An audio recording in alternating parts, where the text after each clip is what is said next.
नमस्कार। कल देखिए हमने देखा सीरियल के अंदर कि गुन्नू जी, द्वारकाबाई साहेब और यमुना तीनों खुश हो रहे होते हैं। वो जश्न मना रहे होते हैं दरबार में खंडेराव की हार का, और गुन्नू जी खुश हो रहे होते हैं अपनी जीत के लिए। मगर तभी आते हैं धन्ना जी सरदार और वो कहते हैं ज़्यादा खुश होने की आवश्यकता नहीं है, क्योंकि खंडेराव चुप नहीं बैठा है। वो तो इस फिराक में है कि कुछ नया सबूत मिले, और वो इस बात पर चिंता जाहिर करते हैं। वो कहते हैं बहुत चिंता की बात है। तब द्वारकाबाई साहिब कहती हैं कि चिंता किस बात की, चिंता तो उन्हें होनी चाहिए, डर तो उन्हें होना चाहिए जो गलत कर रहे हैं, और गलत तो खंडेराव कर रहे हैं ना। तब मगर असलियत में गलत कौन कर रहा है वो दोनों पिता पुत्र जानते थे।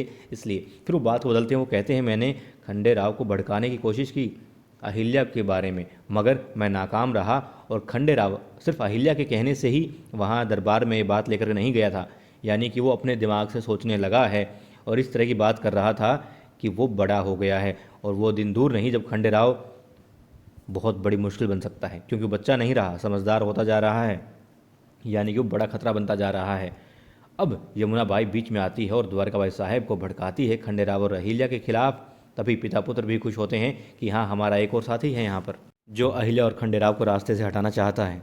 फिर दिखाते हैं कि अहिल्या और खंडेराव जो हैं हीरालाल के परिवार गांव में जाते हैं और लोधी परिवार से मिलते हैं। साथ ही उन्हें वहाँ पता चलता है कि वो परिवार तो बहुत ही धार्मिक विचारों का है, प्रवृत्ति का है। और जो उसका बेटा होता है हीरालाल का, वो बताता है कि उसके पिता में ऐसी कोई बात नहीं थी कि उसे बताते हुए, किसी के भी सामने बताते हुए शर्म आए। वो तो बहुत ही संत विचारों के थे। और वहाँ कुछ लोग आते हैं जो कि वारिकर समुदाय से होते हैं, और वो बताते हैं कि हीरालाल वारिकर समुदाय से जुड़ा हुआ था और बहुत ही ज़्यादा पवित्र विचारों वाला था। गांव वाले भी कहते हैं कि ऐसा इंसान तो बहुत कम ही मिलता है, बहुत ही अच्छा इंसान था। और वो मांस मच्छी नशा हर चीज़, हर बुरी आदत से दूर था, बहुत ही अच्छा नेक दिल इंसान था। यहाँ पर खंडेराव और अहिल्या समझ जाते हैं कि गुन्नू जी झूठ बोल रहे हैं और मामला वाकई में बहुत बड़ा है, जितना वो सोच रहे हैं उससे ज़्यादा। फिर दिखाते हैं कि द्वारकाबाई साहिब मल्हार राव होलकर सरकार से आज्ञा मांगती हैं कि क्या मैं आपकी कक्ष में आ सकती हूँ। तब सूबेदार जी कहते हैं कि आपको आज्ञा लेने की आवश्यकता है अंदर आने के लिए, आपको ऐसी आज्ञा की अब कब से आवश्यकता पड़ने लग गई। फिर वो खड़ी रहती हैं अंदर आकर के, वो कहते हैं बैठिए। तो वो कहती है कि इतने सालों से मैं अपने अधिकार समझ ही नहीं पाई, मुझे पता ही नहीं चला, इसलिए मैं इंतज़ार कर रही थी कि आप कहें तो मैं बैठूं। तब मल्हार राव होलकर सरकार उन्हें देखते हैं और कहते हैं कि आप कैसी बातें कर रही हैं। तो वो मगरमच्छ के आंसू बहाने लगती हैं और कहती हैं कि मैं आपको बेटा नहीं दे पाई, मुझे इस बात का बहुत दुख है। तब सूबेदार जी समझाते हैं कि सीता जो उनकी बेटी है और खंडेराव जो पुत्र है, वो कहते हैं दोनों में कोई फ़र्क नहीं है, मैं दोनों को बराबर मानता हूँ। और ये बात फिर कभी मत कहना, क्योंकि वो दोनों बराबर ही हैं। फिर वो बात ले आती हैं गुन्नू जी पर। वो कहते हैं कि गुन्नू जी के अधिकारों का भी हनन हो रहा है, क्योंकि खंडेराव उनके रास्ते में आ रहा है। और यहाँ से चेहरे के भाव देख कर जो लगा था कि मल्हार राव होलकर सरकार गुस्से में है, मगर वो उसको तो प्यार से समझाते हैं। वो कहते हैं ऐसा कुछ नहीं है, वो उसके रास्ते में नहीं है और दोनों अपना अपना काम कर रहे हैं। तो वो कहती है कि जो अधिकार उनको दिए गए हैं, जो काम सीता को और गुन्नू जी को दिए गए हैं, उसके बीच में क्यों आ रहा है, उसे कहिए अपने काम से काम रखे। तब सूबेदार जी कहते हैं कि कल वो जब राजा बनेगा खंडेराव, तब तो उन्हें यानी गुन्नू जी को उनकी आज्ञा का पालन करना पड़ेगा ना। वो कहती हैं तब की तब देखी जाएगी। यहाँ भाव चेंज हो जाते हैं उसके बिल्कुल, और वो फिर और ज़्यादा थोड़ा रोने का ड्रामा करती है और मल्हार राव होलकर सरकार उसको खड़े होकर के समझाते हैं।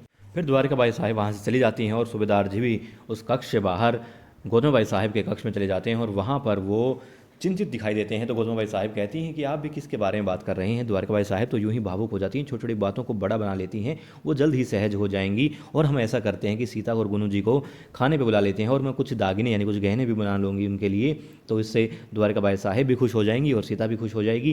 तो वो कहते हैं बात इतनी छोटी नहीं है, बात बहुत बड़ी है, तुम समझ नहीं रही हो। वहीं गुन्नू जी भी चिंता में होते हैं और वो किशनलाल साहूकार से मिलते हैं। उसे कहते हैं कि तुम अब इस मामले को जल्दी रफा दफा करो, तुम्हें बताने की आवश्यकता नहीं है, क्योंकि तुमने बहुत से घपले किए हैं कि तुम्हें अब क्या करना है। उस परिवार को तुम कैसे चुप कराओगे ये तुम जानते हो, मगर अगर ये भेद खुल गया तो तुम ही नहीं मैं भी मुश्किल में आ सकता हूँ, और तुम समझ सकते हो फिर मैं क्या कर सकता हूँ, इसलिए तुम। वो कहता है किशनलाल साहूकार की ठीक है जी, मैं समझ गया, मामले को मैं रफा दफा अपने तरीके से करवा दूंगा। उसके बाद में क्योंकि चिंता मगन है द्वारकाबाई साहिब की बातों से मल्हार राव होलकर सरकार, और ये देखती है, उसे मालूम नहीं अहिल्या को, लेकिन वो देखती है कि ऐसी कुछ बात है जिसे वो चिंता में है। तब वो कहते हैं मल्हार राव होलकर सरकार से, देवी अहिल्या, कि मैं सिर्फ 3 दिन में, आप चिंता मत कीजिए, हम सिर्फ 3 दिन में इस मामले को पूरा सॉल्व कर लेंगे।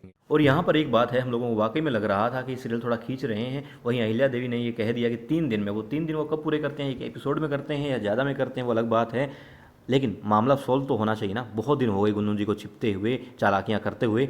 और जो अपनी ये वीडियो है, अगर आपको अच्छी लगे तो लाइक कर दीजिएगा, और जिन दोस्तों ने चैनल को सब्सक्राइब नहीं किया है तो अपने इस चैनल को सब्सक्राइब कर लीजिएगा, ताकि वीडियो आपको तुरंत मिलती रहे। Thank you.